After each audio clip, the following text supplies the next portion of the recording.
En otras partes del canon, algunos de los elementos que se enumeran en el Sutta se refieren a ellos como los pensamientos de una gran persona, Maha Purisa Vitaka. Eh, Bien, entonces es un tema que se repite algunas veces en el canon, si no en forma completa, a veces en forma parcial. Y la razón es que este conjunto de este listado que vamos a ver hoy tiene que ver mucho con el entrenamiento gradual. Voy a iniciar tratando de compartir la pantalla para iniciar con la presentación. Vamos a ver.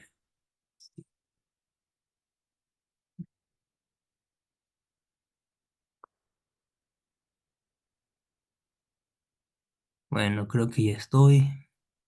Perfecto. Sí, sí se puede ver. Sí, Lo ven, perfecto. Lo único que es que a mí me estorba. Ah, ya está. Aquí ya.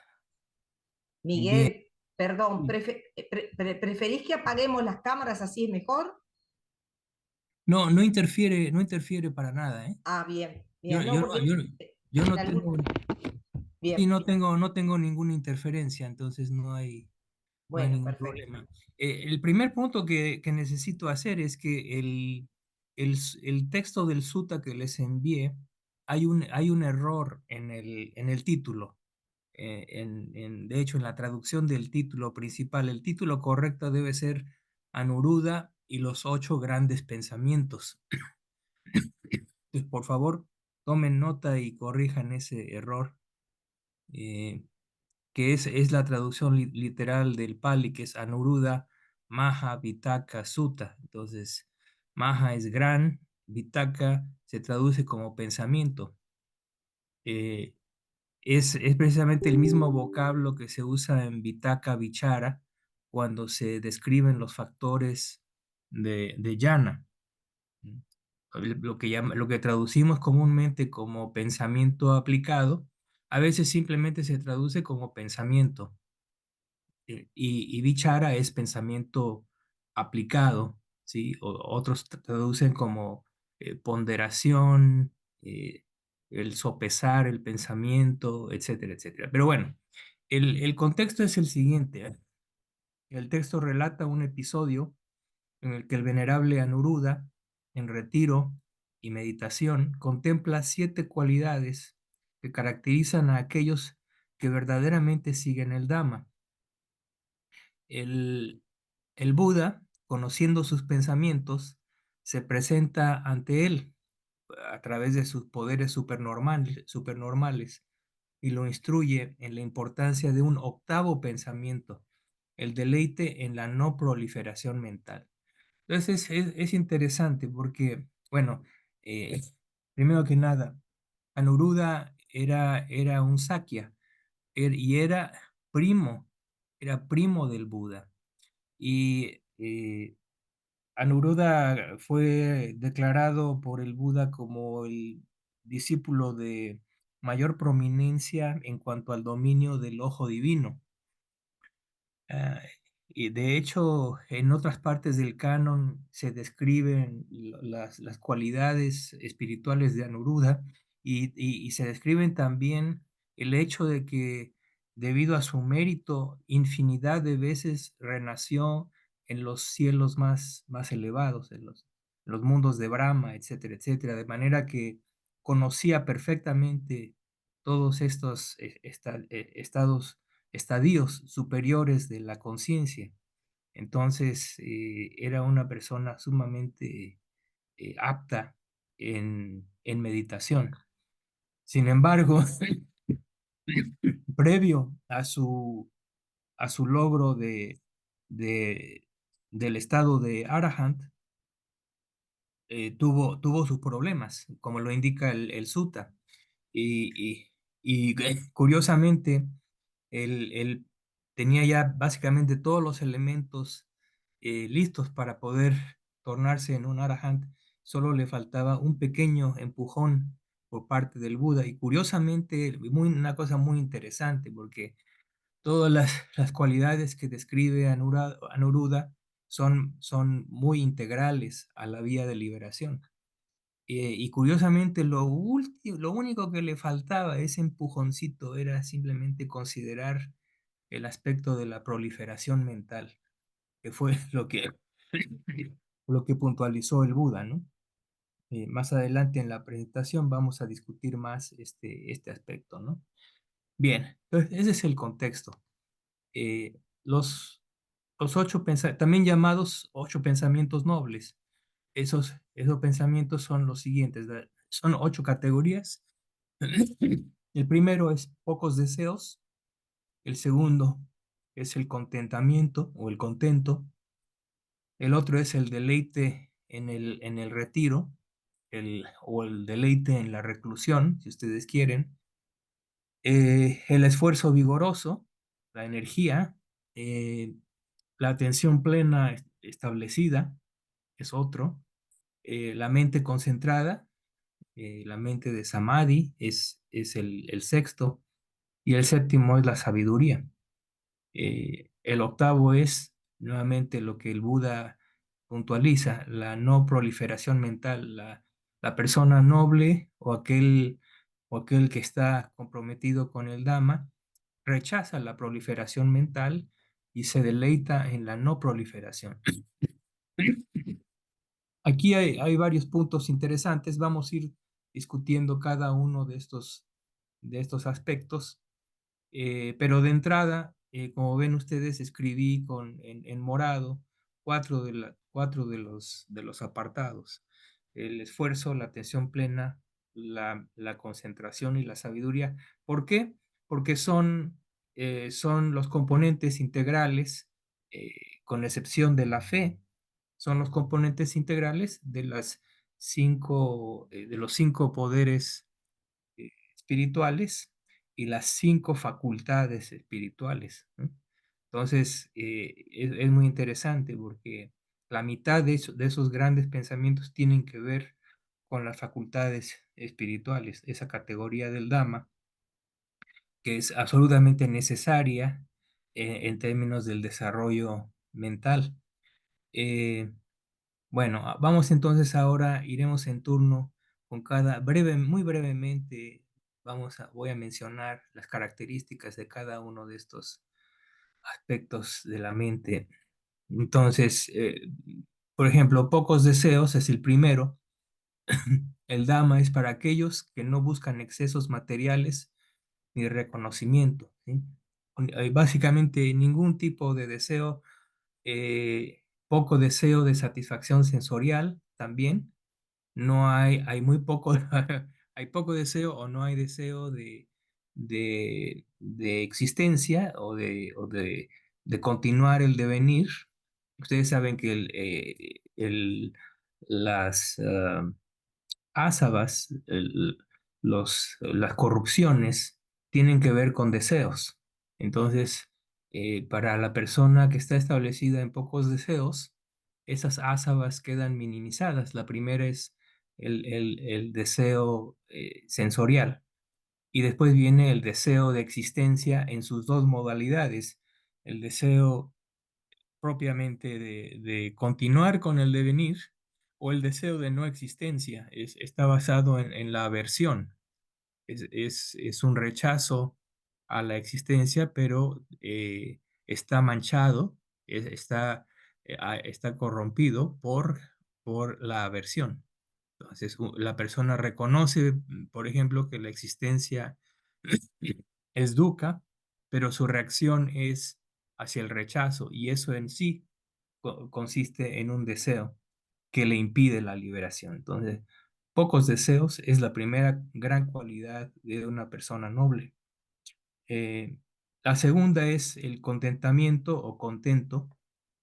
eh, Santuta. Aquí es interesante porque el vocablo Pali tiene una relación, por lo menos en la raíz inicial, con Santi, que tiene que ver con Santi, se traduce algo así como apaciguamiento, ¿sí? Alguien que se apacigua, que está tranquilo, ¿sí? Es una persona que está contento. se contenta, tiene la satisfacción con lo necesario y ese es un requisito del entrenamiento gradual propiamente. De hecho, se considera que el contento o contentamiento ya es una etapa un poco avanzada, de hecho, en el entrenamiento gradual. No es una cualidad que aparece inicialmente, sino que tarda un poco, hay que desarrollar antes varias otras cosas para llegar a ese estado de contento. Bien, el tercero es el deleite en el retiro, ¿no? Es la persona que no se deleita en la compañía, que no se deleita en la socialización, eh, en la interacción con los seres o con las personas. Esa persona ha perdido esa capacidad de deleite y por el contrario se deleita en el silencio, en la reclusión, en el retiro. Como dice aquí el texto, el desapego de la compañía y de la estimulación sensorial innecesaria. Mm, a ver, aquí está mal redactado esto, el desapego de la compañía y la estimulación innecesaria. Bien, lo favorece. Es parte, junto con la restricción sensorial, del entrenamiento gradual. Entonces, está, está muy relacionada con la restricción sensorial, porque precisamente el estado, la situación de retiro, de aislamiento, de reclusión, automáticamente facilita lo que llamamos reclusión externa. Recuerden que hay dos tipos de reclusión o aislamiento, el externo y el interno. Entonces, el externo se refiere a todas esas condiciones que estimulan a los sentidos directamente. La reclusión interna se refiere a la reclusión con respecto a los impedimentos. Es decir, hay un aislamiento con respecto a los impedimentos y por definición esa reclusión interna inicia con la concentración de acceso. Bien. La cuarta cualidad es el esfuerzo vigoroso. El esfuerzo, la práctica constante y enérgica es fundamental para el crecimiento en el Dhamma. Es la cualidad que más está presente dentro de los 37 Bodhipakkhiya Dhamma. Los 37 Bodhipakkhiya Dhamma son el conjunto de enseñanzas conocido como los requisitos de la iluminación. Y ahí el esfuerzo o virilla es mencionado el mayor número de veces en todas las subcategorías. De hecho, en 8 instancias. eh, Son 4 esfuerzos correctos. El segundo idipada es relacionada directamente con el esfuerzo. La segunda facultad espiritual está relacionada con el esfuerzo y el segundo poder espiritual es también definido como el esfuerzo. Y finalmente el esfuerzo es parte del tercer factor de la iluminación. Entonces, de todas las facultades y cualidades espirituales, la que más se menciona en el grupo que engloba básicamente todo el Dhamma es el esfuerzo. Entonces, una y otra vez, el Buda a lo largo del canon nos recuerda la importancia fundamental del esfuerzo vigoroso. Si no hay esfuerzo, no hay progreso en el Dhamma. Y de hecho, en alguna parte del canon, el Buda menciona, cuando está hablando de otras doctrinas, dice que en la medida en que eh, una doctrina no recurre al esfuerzo, en esa medida esa doctrina es perniciosa. Y él dice que su doctrina es completamente, está completamente relacionada y comprometida con el esfuerzo. Es decir, es el 100%. Entonces, en la medida en que no sea 100%, en esa medida esa doctrina es eh, perniciosa o dañina, inclusive. Bien, después viene la atención plena establecida.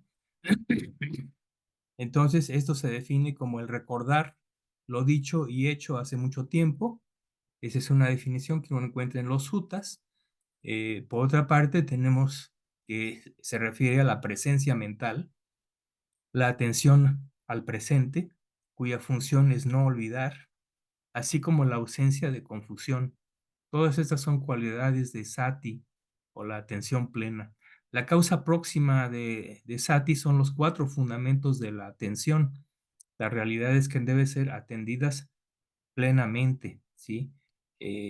Hay otra, eh, y, y,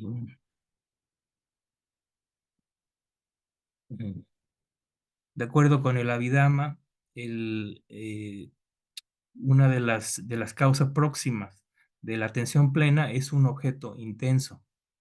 ¿Sí? Y eso lo puede uno ver en la experiencia, inclusive cuando está uno meditando, si hay una paz relativa y de repente hay un ruido muy fuerte, automáticamente la mente va a atender ese ruido intenso. ¿Por qué? Porque en sí mismo es un objeto considerado auditivo, del tipo auditivo como intenso, ¿no? Entonces, es otra de los aspectos de la atención plena. Eh, y esto es interesante porque cuando uno trata de desarrollar atención plena, por ejemplo, con la respiración, hay una desventaja inicial para el meditador. ¿Por qué? Porque el objeto físico, el objeto que es la sensación táctil a la cual uno está tratando de poner atención, es un objeto que no es intenso, es un objeto más bien sutil. Entonces, no, de entrada no favorece el desarrollo de la atención plena, la hace difícil. Sin embargo, hay una retribución que viene más adelante, porque cuando el meditador es capaz de fijar la atención en lo que ya es un objeto sutil, entonces eso ya por definición nos da a entender que hay una gran atención plena. Se ha desarrollado la atención plena a tal grado que la mente es posible, es cuando hay vichara, cuando hay eh, el sostenimiento de la mente en el objeto, es cuando ya sati está bien establecido. Entonces es aspecto importante. Y este es otro aspecto que se considera, por ejemplo, cuando uno practica samadhi usando una casina, que es un objeto físico, visual, muy claro, muy definido, y como es muy definido, muy claro, es bastante impactante, por decirlo así, en la base sensorial. Entonces se considera de entrada un objeto intenso. Por eso, en muchos sentidos, es para un meditador principiante pudiera ser más recomendable el inicio de la práctica de meditación con una casina, por ejemplo, colorida. Pero bueno, es otro tema. Eh, entonces, esta atención plena es una facultad, es un poder espiritual y también es un factor de la vía de liberación. Está relacionado con eh, eh, samasati, la atención plena correcta, la atención correcta, que es el séptimo, la séptima vía de liberación dentro del noble óctuple sendero. Sigue después la concentración, la mente concentrada. El samadhi provee estabilidad mental y permite el surgimiento de claridad y discernimiento. Esa es la cualidad, la característica de la concentración. La concentración es una facultad, un poder espiritual y un factor de la vía. Claro, es el octavo factor, samadhi, concentración correcta. El factor mental asociado más prominente dentro de esto es Ekagata, la unificación mental, el cual tiene como función unificar los estados mentales asociados, por ejemplo en la llana, y se manifiesta como paz mental y su causa próxima es la felicidad. Innumerables veces el Buda menciona que una mente feliz es una mente concentrada. Y hay varias instancias en el canon donde se dan ejemplos de esto, sobre todo en algunas secuencias causales, y siempre lo que precede a la concentración es sukha, la felicidad. Y esa felicidad eh, es fomentada por cosas como la tranquilidad, y la tranquilidad por el gozo, y así sucesivamente. Se va uno hacia las causas de las causas. Pero aquí lo que es interesante es que sí, este Ekagata, la unificación, de hecho muchas veces unificación mental es traducida como concentración, básicamente, porque es el factor, es el pináculo, vamos a decirlo así, ¿no? De la concentración. Esta unificación mental eh, se establece, se asienta cuando los demás factores mentales o estados mentales asociados ya están activos. En el caso de Yana, ¿sí? Ekagata se da cuando ya hay Vitaka, Vichara, Piti y Sukha. Es decir, ya hay aplicación inicial de la mente, aplicación sostenida de la mente, gozo y felicidad. Cuando estos cuatro factores se han promovido, entonces esa es la causa para el surgimiento de Kagata, y así se completan los factores de la concentración de acceso o de la primera llana. Entonces, un aspecto fundamental, el desarrollo de concentración. El séptimo pensamiento de Anuruddha tiene que ver con sabiduría o paña, y eso es el penetrar las cosas de acuerdo con su naturaleza intrínseca, ¿no? Lo que llamamos comúnmente el ver las cosas tal como son, es sinónimo de conocimiento, ñana, y ausencia de ofuscación, amoja. Su función es iluminar el campo objetivo. Se manifiesta como ausencia de confusión. Su causa próxima es la atención propiamente dirigida o atención sabia. Yoniso manasikara. Entonces, este es un factor muy importante para el surgimiento de la sabiduría. La sabiduría es una facultad y un poder espiritual. Eh, Recuerden que también en varias instancias en el canon Pali, el Buda hace mucho hincapié en que los dos factores que son conducentes para que una persona entre en el camino del Dhamma, no me refiero necesariamente a a la primera vía de liberación, sino simplemente el, el, el aspecto inicial, que es cuando uno entra en contacto con el Dhamma por primera vez en la vida presente. Eso se debe a dos causas. La primera es lo que se llama en Pali paratogosa, que es la voz de otro. ¿Sí? Es decir, uno escucha acerca del Dhamma y entonces queda enganchado, ¿sí? Y posteriormente lo que tiene que hacer es precisamente dirigir propiamente o sabiamente su atención, porque ese es el factor que va a permitir, junto con el escuchar el Dhamma, va a permitir a la persona ya pasar a la fase supramundana, que es la entrada en la corriente. Entonces, la voz de otro y Yoniso Manasikara son los dos factores fundamentales. En particular, claro, la voz de otro es sabiduría escuchada, ¿sí? Y Yoniso Manasikara es sabiduría incipiente que uno mismo produce a través de de la dirección propia, eh, o atención sabia, ¿sí? Bien, entonces, y finalmente, la no proliferación mental es el octavo pensamiento de una gran persona. La ausencia, eso se refiere a la ausencia de multiplicidad de pensamientos conceptuales, es una característica de la mente del Arahant.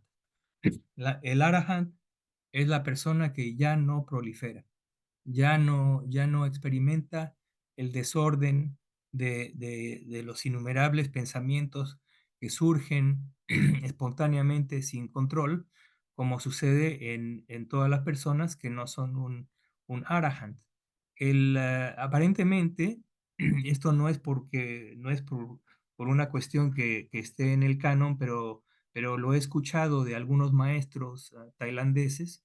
Dicen que el anagami, que es la etapa previa al estado de Arahant, una persona que ha abandonado ya el deseo sensorial y la aversión, aún existe un poco de proliferación, es decir, todavía hay pensamientos que surgen espontáneamente en la mente del anagami, pero no son pensamientos tumultuosos, no hay un desorden, pero ciertamente no está todavía liberado de esa situación, ¿no?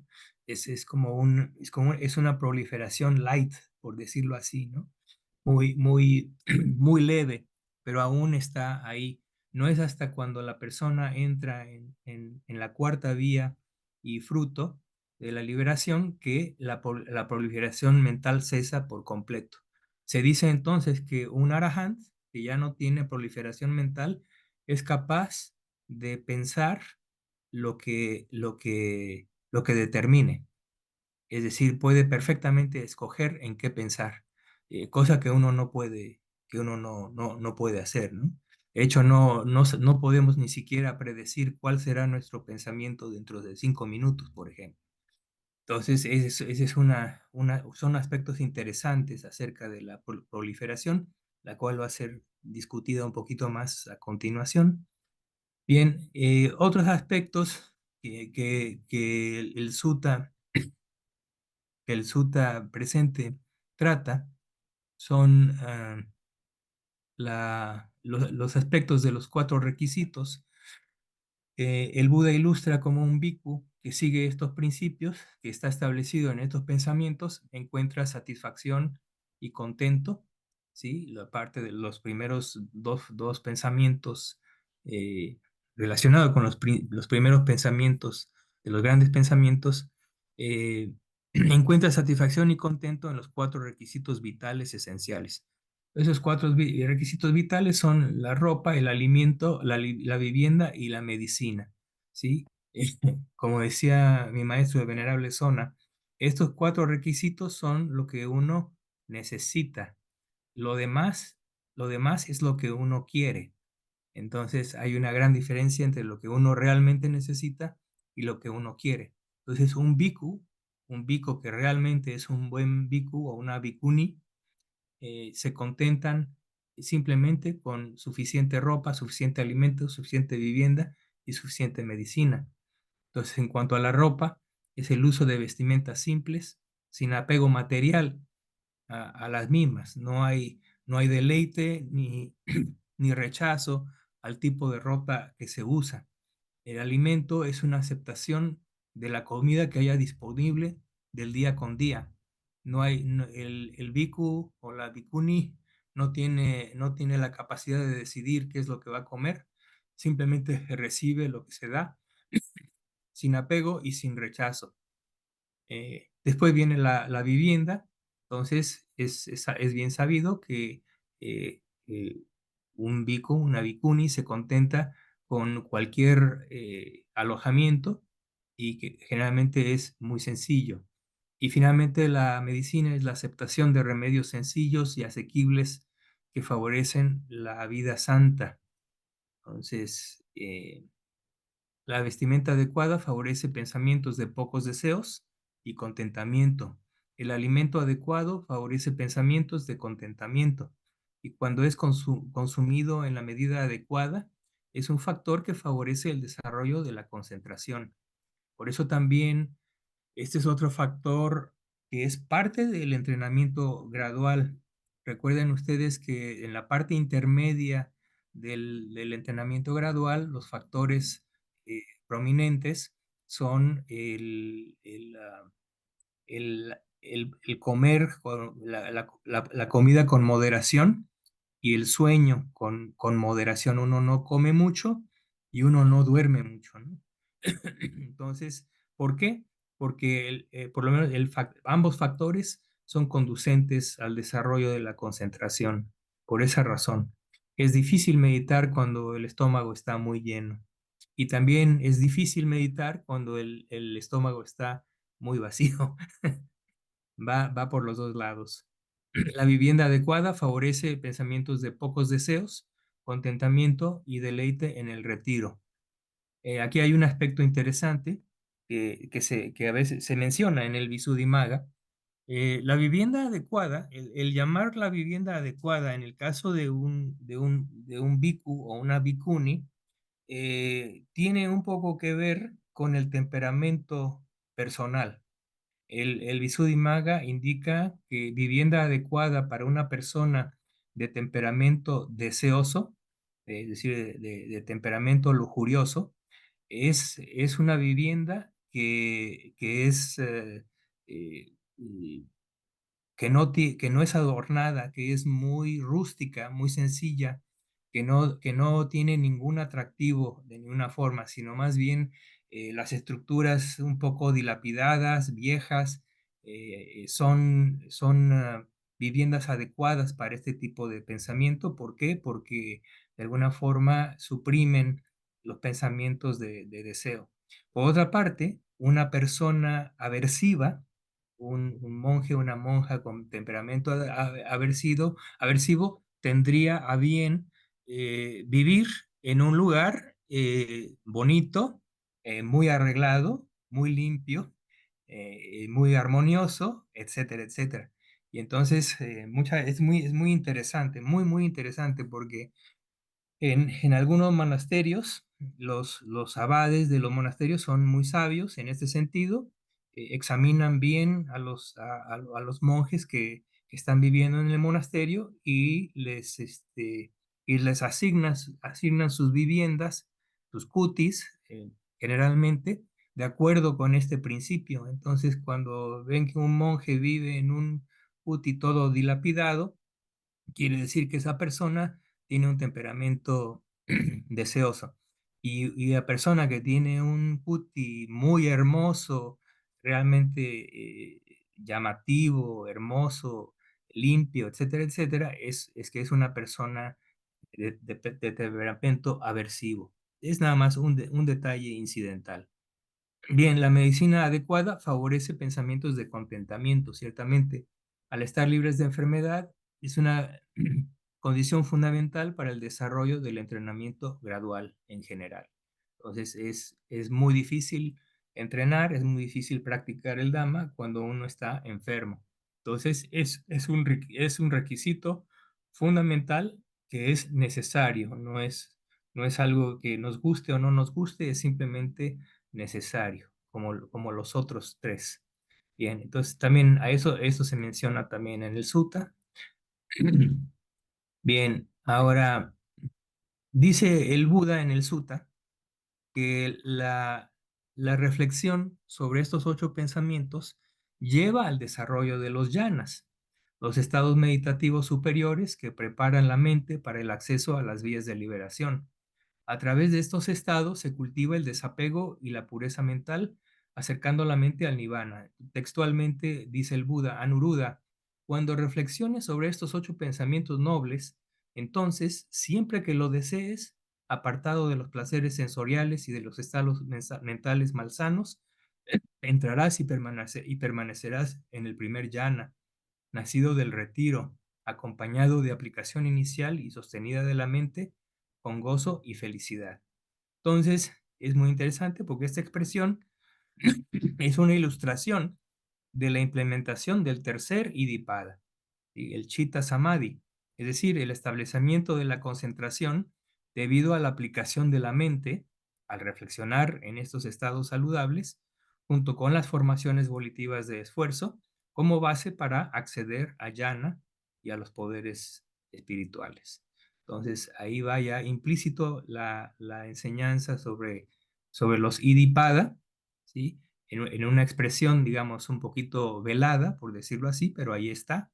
Y eso es el tema que tratamos previamente. Entonces, lo quise hacer notar porque es importante. Bien. Y ahora vamos al aspecto de la proliferación mental, que es el octavo pensamiento, lo que el Buda le indica a Anuruddha, ¿sí? Con lo cual lo ayuda finalmente para lograr el estado de Arahant. Entonces, la proliferación conceptual forma parte de los pensamientos no nobles. El término papancha, en sánscrito prapancha, hace referencia a la proliferación mental, la expansión conceptual y la multiplicidad del mundo fenoménico, sobre todo en el aspecto mental. En el contexto budista, describe el proceso psicológico por el cual la mente genera distorsiones, diferenciaciones y apegos que conducen al sufrimiento. Entonces, ese es el aspecto de Papancha. Es una proliferación conceptual, pero que está torcida. Según los textos canónicos, Papancha está estrechamente relacionado con la actividad conceptual que surge del contacto sensorial. Entonces, esta actividad sensorial viene del contacto sensorial, ese es el origen. Entonces, en el Madhu Pindika Sutta, el sutta sobre la bola de miel, el Majjhima 18, se afirma que aquello que la mente concibe es en lo que prolifera, generando una red de pensamientos y percepciones ilusorias. Papancha, saña, sanka. Entonces, en lo que uno concibe, en eso prolifera. Y eso da lugar a una serie de pensamientos y percepciones ilusorias, erróneas, desviadas, pervertidas, si ustedes quieren. Bien, entonces ahora vamos a ver un poquito más en detalle. Los comentarios, por parte de los comentarios, hay una división de papancha en tres categorías principales. El primero es tanha papancha o proliferación causada por el deseo. La palabra tanha significa deseo, avidez, ¿sí? La proliferación causada por la avidez. Después viene diti papancha, que es la proliferación debida a las nociones erróneas. Entonces, en Pali, cuando se ve el vocablo diti, que en sí mismo solamente significa noción, pero cuando en el canon Pali se ve el vocablo aislado, siempre se refiere a una noción, pero errónea. Entonces, las nociones erróneas también son causa de la proliferación mental. Eh, Después viene finalmente mana papancha, que es la proliferación derivada del ansia de sustanciar el ego, la autoafirmación y el engreimiento, ¿sí? Entonces, esa es una de las razones principales por las que uno prolifera, es porque al hacerlo uno puede justificar la sustentación del ego.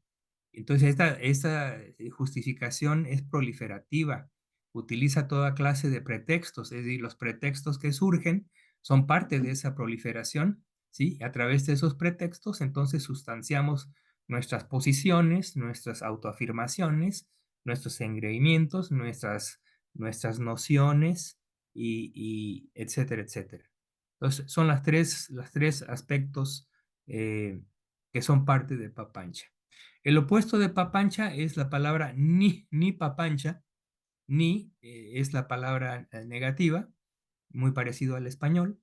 El estado de cese de la proliferación mental asociado con nirvana y la liberación con respecto al sufrimiento. Y esto viene del Dhammapada 254, así como el estado asociado a la mente supramundana del Arahant. Entonces, la mente no proliferativa es la mente de Nirvana, la mente que tiene la conexión con Nirvana precisamente. Nirvana es Nipa Pancha, también así ha sido definida por el Buda en el canon. Bien, aquí hay una cosa que también quería comentar con ustedes. El venerable Ñanananda, en su libro Concept and Reality in Early Buddhist Thought, publicado por la Buddhist Publication Society, propone que papancha puede entenderse como proliferación conceptual. Es el primero que acuña el término propiamente, el venerable Ñanananda. Este libro es un libro ya viejito, ya tiene muchas décadas desde que fue publicado.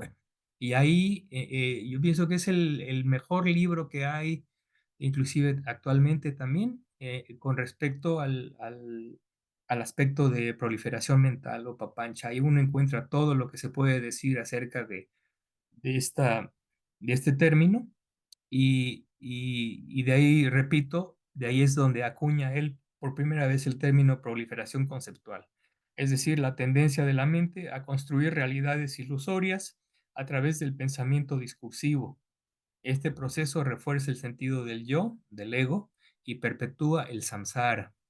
Y entonces, lo puse porque realmente lo recomiendo mucho este libro. De hecho, desde hace mucho tiempo ya lo tengo en la mira. Yo quisiera algún día poder traducir este libro al español, porque realmente es genial el libro y es muy fundamental. Bien, ese es nada más un comercial que quería mencionar.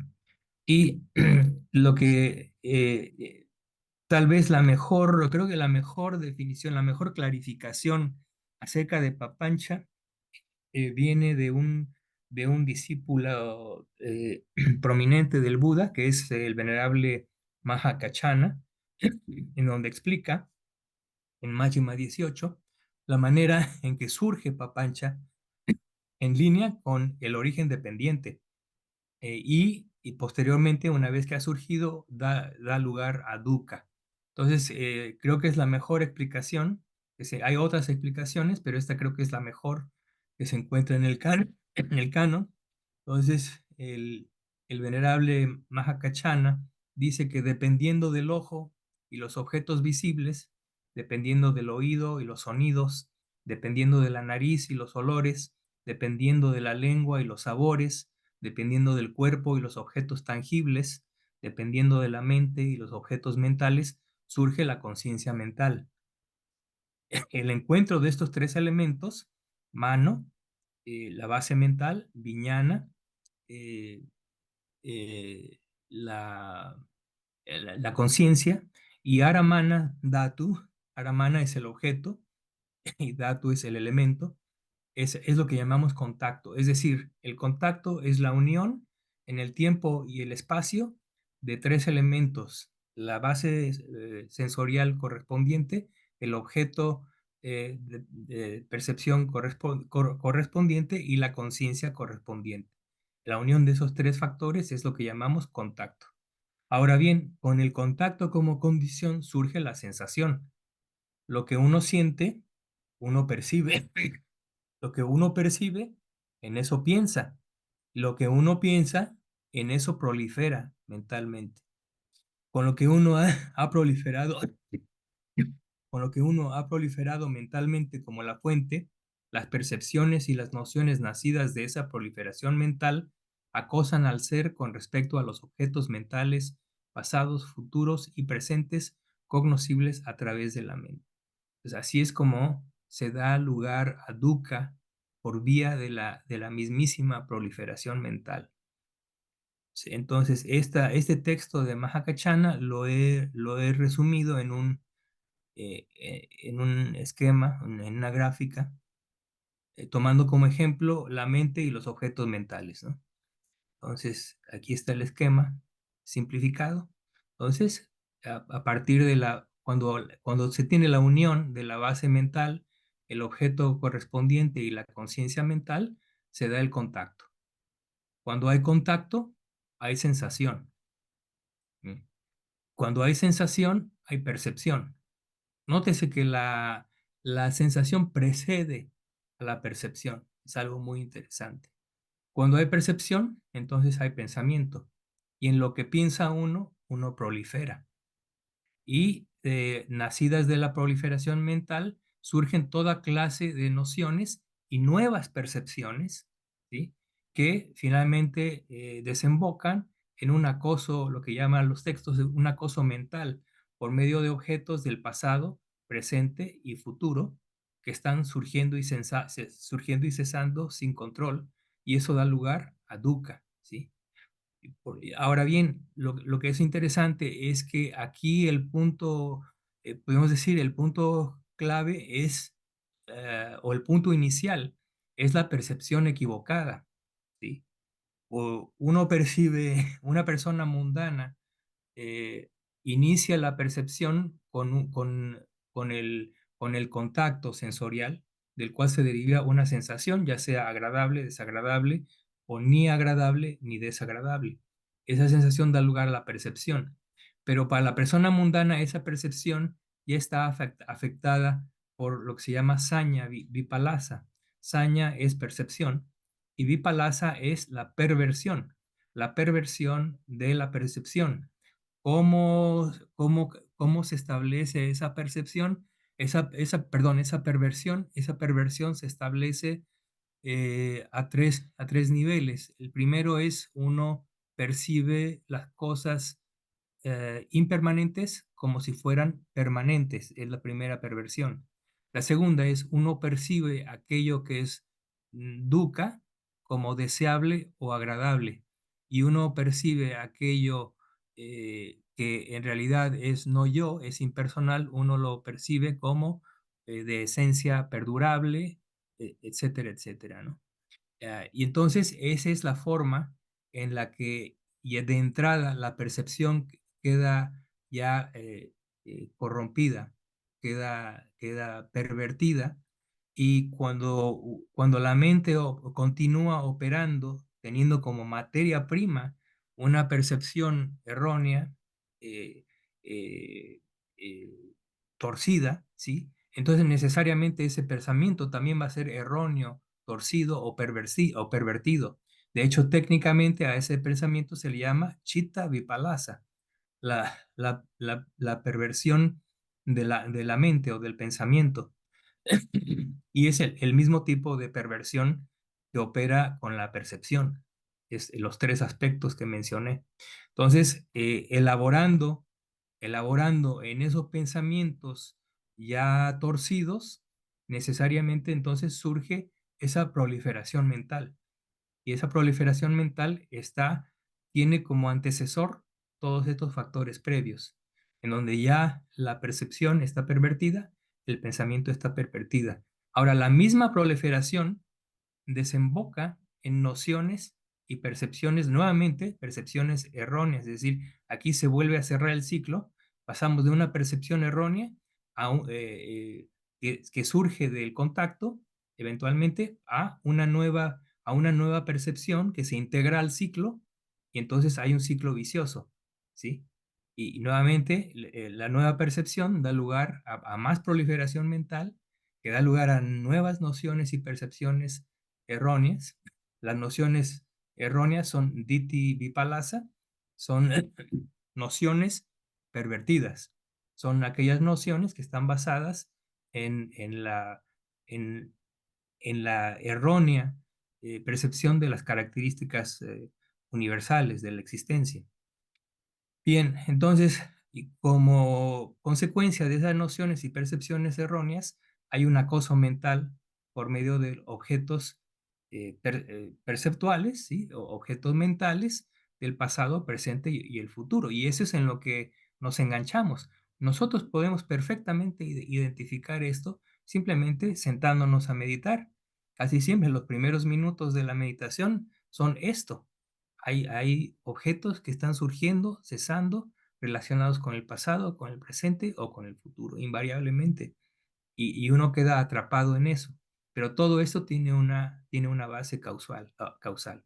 Y esto es un tipo de dukkha. Y es propiamente dukkha, que es en lo que desemboca esta proliferación mental. Entonces, por eso es tan importante deshacerse de esa proliferación mental. El Arahant, cabe mencionar, eh, el Arahant tiene el mismo contacto que una persona mundana, surge también la sensación, pero ya, a diferencia de de la persona mundana, el Arahant no percibe en la sensación, por ejemplo, cuando es agradable, ya no hay deseo. Cuando es desagradable, no hay aversión. Y cuando es neutra, no hay ofuscación. Entonces, el Arahant, a partir de la sensación pura, percibe en forma pura, no distorsionada. Al percibir en forma pura, no distorsionada, piensa en forma absolutamente correcta, no distorsionada, y se deshace aquí el enlace aquí se deshace completamente. Ya no hay proliferación mental para el Arahant, ya no hay nociones y percepciones erróneas, ya no hay acoso mental y ya no hay dukkha. Entonces, esa es la situación del Arahant, ¿sí? Entonces, donde se corta ese camino erróneo, por decirlo así, es precisamente en el paso de sensación a percepción. Ahora, este esquema habría que considerarlo para todas las bases sensoriales internas y externas. Aquí tomé como ejemplo la base mental, pero tenemos que tomar, por ejemplo, la base del ojo, del oído, del olfato, etcétera, etcétera, con los objetos correspondientes y las conciencias correspondientes. Bien, entonces es así como Papancha es un elemento clave en la generación del sufrimiento, ya que distorsiona la percepción de la realidad. Su comprensión y superación conducen a una mente clara y libre de conceptualizaciones erróneas que caracteriza el estado de liberación. La libertad de esas conceptualizaciones erróneas es una característica del estado de liberación o nirvana.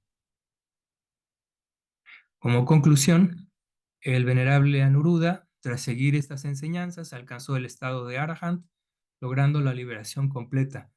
Su historia demuestra cómo la práctica disciplinada y la contemplación de los principios del Dhamma conducen al fin del sufrimiento. Habiendo poseído 7 de los grandes pensamientos, solo necesitó de la ayuda del Buda para completar el octavo pensamiento faltante, la no proliferación mental, o el no deleite en la proliferación mental como elemento imprescindible para configurar la mente completamente liberada. Este sutta enfatiza la importancia de la simplicidad, la concentración y la sabiduría para el avance en la vía de liberación.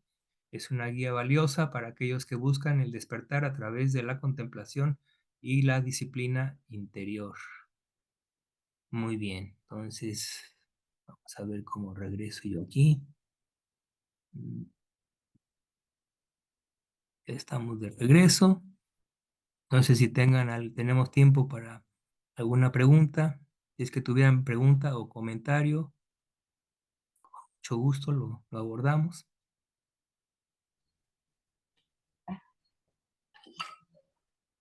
Miguel, Sí, bueno, muchas gracias por todo esto, exposición que la verdad que da para mucho para pensar, ¿no? sí, Pero da para yo, mucho. Es sí, para, es como para, como, sí, es material como para un año exacto, totalmente, de estudio totalmente. y contemplación. Sí, Sí, sintetizaste con no sé cómo, pero bueno, sí, a ver, yo lo que pasa que a mí como que siento como que es tan lejano, ¿por qué? Porque para no tener una proliferación mental, me estás hablando que tenemos que llegar al grado de Arham. O sí, sea, yo considero que quizá si entramos, por ejemplo, en la entrada en la corriente, cuando uno es sotapana, sí, que ahí elimina la noción de ego, así es, elimina lo que es las concesiones erróneas. Entonces así yo es. creo que ahí, y bueno, y ritos y ceremonias, o sea, yo creo que ahí es un buen punto de partida para, para poder empezar a encauzarse como para llegar a no tener proliferaciones mentales. Sí, Porque me esa es estás una buena. hablando de sensación y percepción cuando esos son factores mentales universales que lo tenemos en cada conciencia. Entonces, Así como es. que es dificilísimo, ¿no? Así es, sí es. Ahora, en términos, digamos, prácticos, vamos a llamarlo así, efectivamente lo que mencionas es absolutamente correcto y es una muy buena observación. El logro de la primera vía ciertamente no deshace la proliferación, pero sí, por ejemplo, la mente del Sotapanna, a pesar de que todavía prolifera, ya no hay ya no existe el sufrimiento de los aspectos proliferativos que son los más intensos en una persona mundana, como las grandes ansiedades, las grandes depresiones, etcétera, etcétera, etcétera, ¿no? Ya se puede decir que es una mente que aunque todavía prolifera, ciertamente, no cabe duda, todavía prolifera, pero ya no sufre como sufre una persona ordinaria, es decir, ya nunca llega a las profundidades del sufrimiento mental que tiene una persona ordinaria. Esa es la diferencia. Ahora, hay otro aspecto con respecto al punto que mencionas, y es el siguiente. De hecho, todavía hay una etapa anterior. No hay que esperar a llegar a ser un sotapana. La proliferación mental en este aspecto de capacitarnos para por lo menos suprimir el sufrimiento de los altos grados de proliferación es precisamente el samadhi. Y una persona ordinaria tendría a bien primero desarrollar samadhi, desarrollar concentración, serenidad, porque en sí, cuando la persona entra al segundo yana, todavía no el primer yana, el segundo yana, ya no hay vitaka vichara. Entonces ya no hay proliferación. Cuando la persona está en segundo yana, ya no hay pensamientos advenedizos. Entonces, de hecho, está en el mismo estado no proliferativo que un arahant, inclusive. No estoy igualando los dos logros, son, No. son Es logros que, brutalmente, es que cuando brutalmente estamos distanciados, ¿sí? es que cuando Pero por estamos lo en menos, llana, perdón, cuando estamos en llana, estamos con los impedimentos suspendidos. Entonces sí que, exactamente, exactamente. claro, Cuando los impedimentos están suspendidos, no hay proliferación. Entonces, es un estado de nipa pancha, usando el término técnico, que se da con el logro de la segunda llana. Ya desde la primera llana todavía hay vitaka vichara. Entonces, todavía uno puede estar muy absorto en el objeto de meditación y pudiera haber un ocasional pensamiento aquí y ahí, pero no interfiere en el estado de concentración. Pero todavía no hay ese tipo de liberación. Cuando la persona entra al segundo yana, ahí sí ya los factores primordiales son gozo, felicidad y ekagata, unificación mental. No hay proliferación. Entonces, ni se diga de las siguientes llanas, ¿no? O de las llanas inmateriales. Es lo mismo. Entonces, esa es la forma en la que una persona ordinaria puede neutralizar la proliferación, por lo menos temporalmente. Digo, es un estado temporal, es decir, mientras dura la concentración de acceso, mientras dura la llana, la mente experimenta por primera vez la no proliferación. De hecho, para una persona que accede a la llana por primera vez en la vida, es una cosa monumental, porque por primera vez deja de proliferar. Entonces es una cosa impactante, es un gran impacto, ¿no? Y ahí es en donde muchísima gente, ahí el impacto es tal que se queda completamente enganchado, ¿no? Sobre todo cuando la búsqueda es a través de la palabra del Buda, ¿no? La persona constata muchas de las verdades que está promulgando el Buda, ¿no? Sobre todo aquellas relacionadas con los impedimentos, con la concentración, con la no proliferación, etcétera, etcétera, ¿no? Entonces, por eso, y esa es una gran cosa, porque la persona pudiera estar todavía un poco lejos de las vías y los frutos, pero si hace el suficiente esfuerzo, entonces ciertamente una persona de mediana inteligencia puede, puede lograr concentración de acceso llana y disfrutar por unos momentos de la no proliferación. una Y eso probadita, ¿no? mismo, una probadita, pero la probadita es como probar heroína. Totalmente, Cuando uno la engancha. prueba por primera vez, entonces dice uno, wow, ¿qué cosa es esto? Esto es fabuloso. Entonces, hay una retroalimentación implícita que va a hacer que la persona ya nunca, no va a descuidar el cultivo mental, no va a descuidar el logro de Samadhi y la práctica de Vipassana. No lo va a descuidar, ¿por qué? Porque ya tuvo esa probadita. Entonces es muy importante. Todo es gradual en el camino. Recuerden, todo es gradual. Camino del Buda. Entonces, ¿qué es? Tenemos que revisar los factores que preceden al logro de la concentración y entonces trabajar en ellos. Y cuando uno trabaja en ellos, llega el momento, en un momento dado, va a suceder. La mente se va a concentrar y va a gozar de los frutos de la concentración, con la ventaja adicional gigantesca de que si muere esa persona y ha logrado entrar en concentración de acceso llana, tiene un destino debido al karma pesado, que es el logro de Samadhi, va a tener un renacimiento excelente, ¿no? Ese es el consuelo en caso de que uno no logre vías y frutos.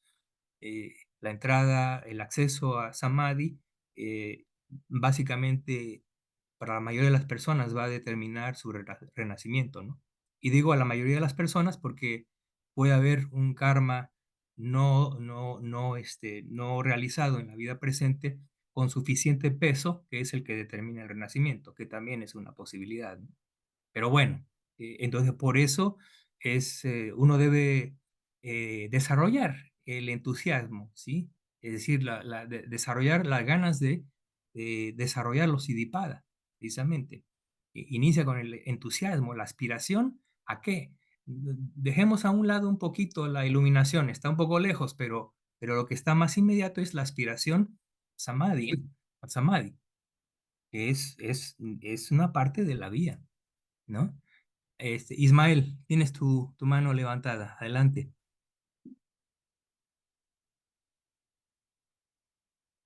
Buenas noches, por Buenas acá. noches. Muchas gracias, realmente. Me llama la atención que el texto diga que reflexionando puede entrar. Entiendo que en el primer yana podría ser, pero me suena raro que en los demás yanas sea a través de la reflexión. ¿Podrías?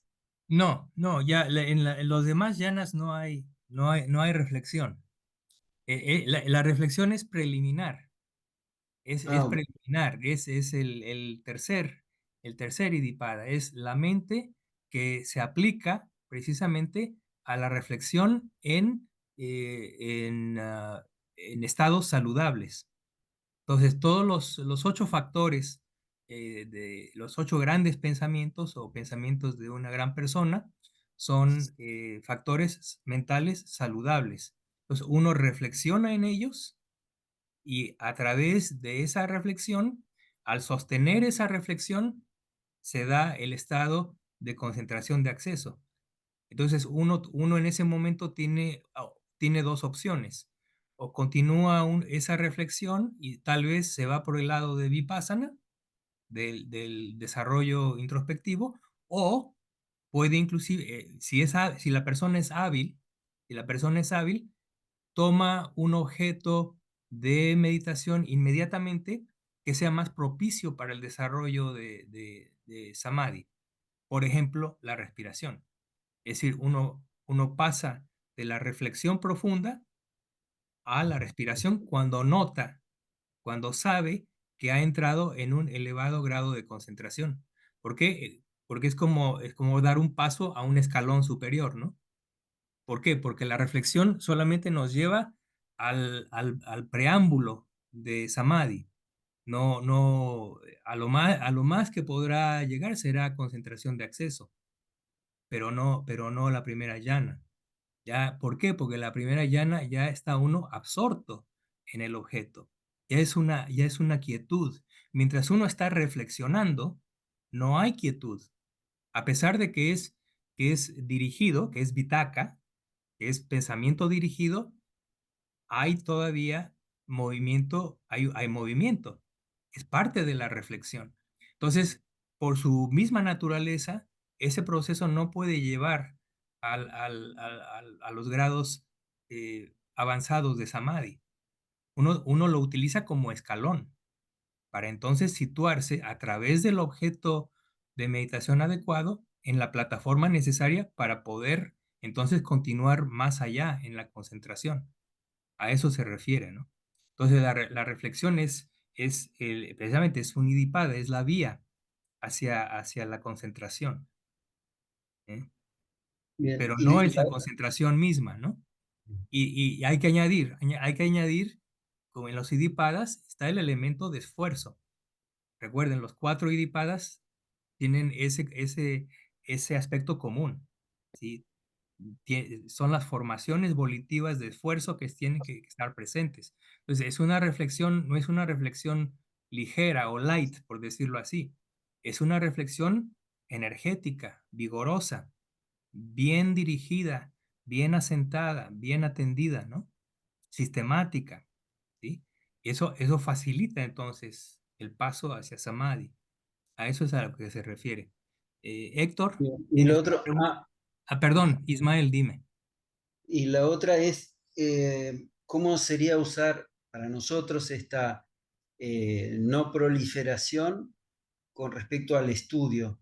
Y si esa no proliferación estaría relacionada con las opiniones personales, porque a veces me doy cuenta que mi mente usa el estudio del Dhamma para reforzar sus opiniones y a veces Así es, se ciega a lo que realmente uno necesita aprender. así es. En realidad, no, otra vez, en términos prácticos, la no proliferación no es algo que se logre, que se dé ordinariamente. Pero algo que a lo que estar La, atentos, la, saber la proliferación cesa, como digo, cuando uno entra en llana. Es la primera etapa de la no proliferación. Después vienen las vías y los frutos, ¿no? Las 4 etapas de la iluminación, en las que sucesivamente hay mayor grado de no proliferación. Pero cuando la mente aún es ordinaria, uno no puede escapar la proliferación, haga uno lo que haga. Sí, y tienes toda la razón. Uno toma el Dhamma y prolifera con él. Y no puede uno escapar, está uno prolifera. Y con los eventos de la vida diaria uno prolifera. Ahora, lo que sí uno puede notar también con respecto a la vida interior, personal, es que cuando más da uno cabida a las distracciones, a las estimulaciones fuertes y diversas, entonces la proliferación toma una fuerza tremenda. Entonces, una persona sabia se hace a un lado, es moderada, ¿no? O sea, no da rienda suelta a la diversión, a la diversificación, a la distracción, ¿sí? No da rienda suelta, ¿no? Sino que sí, digamos, una persona ordinaria, sí, que es apta, que es sabia, tiene estas cosas, pero las tiene controladas, moderadas, ¿sí? Entonces uno no busca la distracción, uno no busca la socialización excesiva, el contacto con otras personas que favorece muchas veces el lenguaje incorrecto, etcétera, etcétera. Uno evita eso a como de lugar. ¿Por qué? Porque al evitarlo, ya uno mismo experimenta un grado de proliferación menor. Todo es relativo, ¿no? Todo es relativo. Como digo, la proliferación no vamos a poder deshacernos de ella hasta que no seamos arahant. Pero mientras, hay medidas preliminares como la restricción sensorial. Por eso la restricción sensorial es una parte tan fundamental del entrenamiento gradual, ¿no? Entonces uno tiene que disciplinarse y moderar lo que uno está recibiendo, sobre todo de las bases externas, ¿no? Tiene uno que tener mucho cuidado y mucha sabiduría para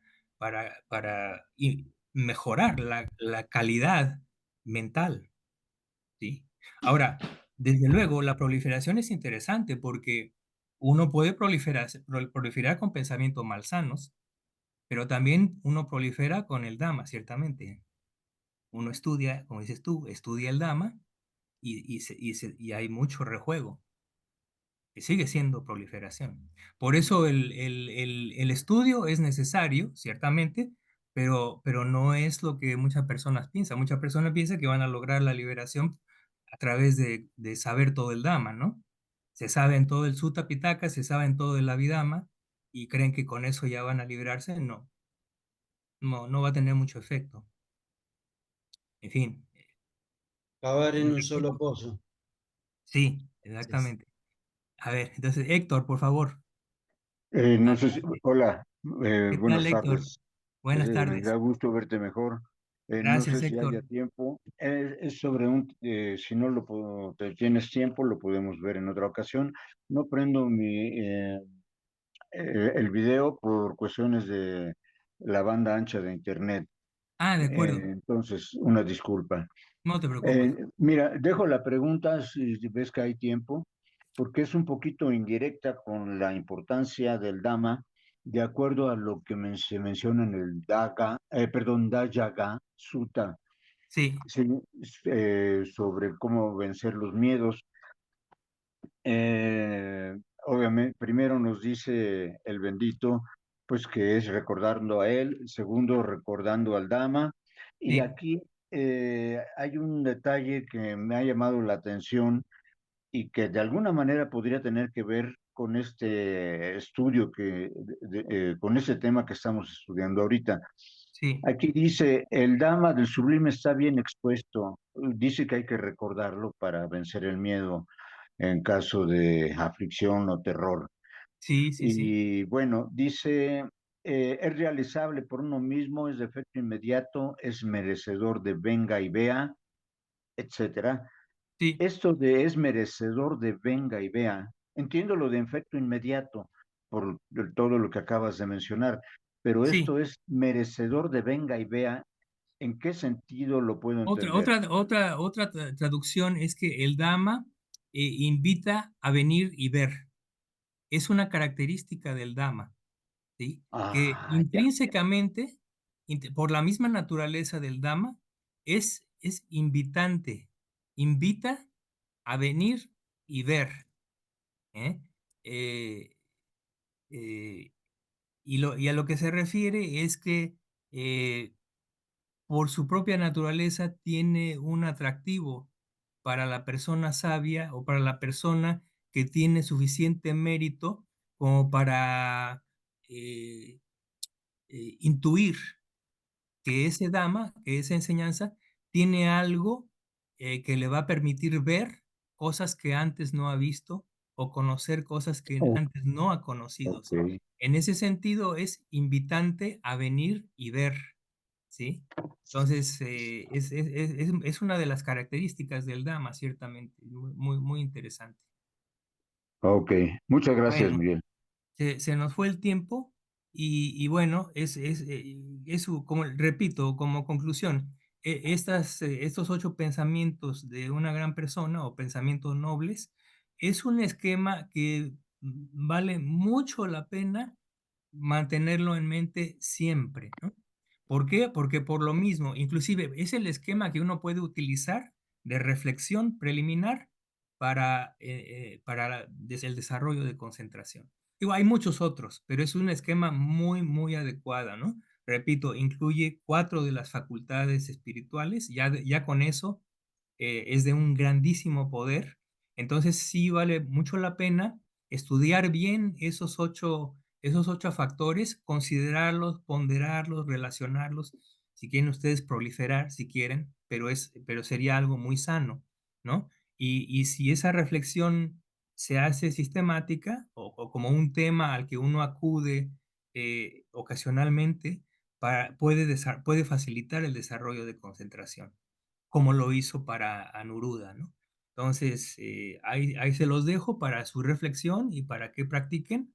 Y ya más adelante, bueno, yo les voy a enviar este resumen y en unos días también les envío el material para la siguiente sesión. ¿De acuerdo? Bueno, me despido, que estén Gracias, bien, Miguel. contentos, en paz, que puedan practicar Gracias, Miguel. mucho, que no haya impedimentos para la práctica y aprovechen la salud. Si tenemos salud, eh, no es para, no es para vanagloriarnos ni para reposar en nuestros laureles, sino es la oportunidad, porque cuando hay enfermedad no es posible Sí. practicar. Tomen eso en cuenta. Bueno. Sentido de urgencia, Miguel, San Vega, Sentido de ¿no? urgencia, así es. ¿De acuerdo? Bueno, Gracias. que estén Que muy estén bien. bien. Muchas Hasta Gracias. luego. gracias. Hasta luego. Gracias. Muchas gracias. Gracias. Gracias, meta para todos. Gracias.